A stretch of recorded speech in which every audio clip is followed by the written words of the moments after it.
You guys, let's talk about some Tuesday thoughts. Let's really dig into the mindset of things. I know from time to time, I get really worked up with this idea of like, I'm working so hard, but I just don't feel like I'm seeing any results. Is what I'm doing worth my time, worth my effort? What's the real purpose behind everything? And it can become frustrating. We want overnight results. So what happens when we don't get them?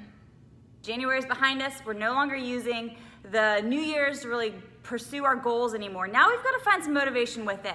And in order to do that, we have to keep remembering what our why is. And we also have to remember the results do not happen overnight. And I was reminded of this weekend when, you know how Facebook will pop up on your wall, oh, this is your memory from 4 years ago? Well, actually, that exact thing happened. I had a memory from 4 years pop up from when I was working out at just a normal regular gym, doing some lunges with a plate. And at that point, I was able to see just how far my body has come. I know 4 years seems like kind of a long time, but when this is a lifestyle and something that I do on a consistent basis, 4 years in the whole scheme of things isn't that long. And it's really cool to look back and go, wow, look at this, I have changed over that time. And over 4 years, that's a pretty big change. And from year to year, you have changes too. But it's hard when we're looking at ourselves. They say that it takes 2 weeks to start getting results. It takes 4 weeks for yourself to see results. And it takes 6 to 8 weeks for other people to start seeing your results. And sometimes we use that clutch of other people too much for our own personal satisfaction. If other people aren't noticing our goals, we're starting to wonder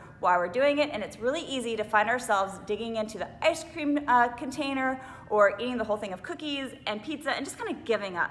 So instead, we have to remind ourselves that this is something for us. We don't work out for everybody else. This is something that you have to do for yourself, and it's something that you have to believe that you can do. What's that Henry Ford quote? Whether you believe you can or you can't, you're right. And too often, we let that negativity in our own head stop us.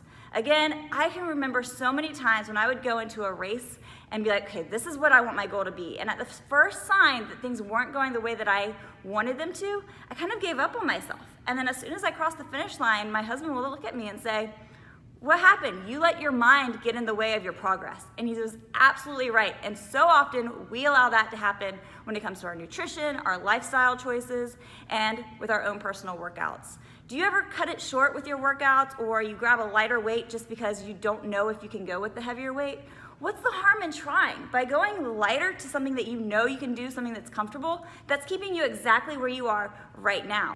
It takes pushing outside of your comfort zone and grabbing that weight that's a little bit scary in order to get the results that we want. And when I started doing that, that's exactly when my body started changing. And I started lifting kettlebells, I started lifting barbells, and I started to feel not only strong because I was going, oh my gosh, I didn't think I could do this. Now look at me. But my body started to respond too. And it kind of opens up other doors. And exercise is a keystone habit. So what I mean by that is when you start to feel strong and you start to see how your body reacts and how you change in the gym, and your body confidence starts to skyrocket, your confidence in other areas also starts to skyrocket. You become stronger with your relationships, you become a better employee, you become more focused when it comes to daily tasks, you become more energetic, and just you carry that confidence with you 24 hours a day. And that's the best thing that I can do. But in order to do that, you have to believe that you can. So every time you want to give up, I want you to think about why? What is my why? What's my reasoning behind this? And then I want you to think to yourself and tell yourself, you know what? I can freaking do this. I can smash whatever goal that it is. You just have to take it one day at a time, and you have to realize that you are not going to be perfect. You're not going to be able to be 100% on your game all the time. You're going to have those little mess ups, but what makes you a strong person is having those little mess ups and then getting right back onto the bandwagon again. This past weekend, the Eagles won the Super Bowl. I don't know if you guys can see the balloon back there. I'm sporting my Eagles green today. But with that, we celebrated. My husband's from Philly, so we drank champagne and we had Philly cheesesteaks for dinner, which is definitely not the norm for us. But instead of being like, you know what, I ate crap yesterday, let me just pick right back up and start eating crap today. You know what, no, today's a new day and I want to feel the best that I can feel. So I'm right back onto my normal routine and it already feels really, really good. The other thing that I want you to tell yourself is to be patient with yourself. And in order to do that, I want you to think about making smaller goals. We kind of tend to get ahead of ourselves and say, I'm going to do this for the whole year or for 90 days. Instead of looking at it like that, let's break things down into smaller chunks, 1 week at a time, 2 weeks at a time, maybe a month at a time.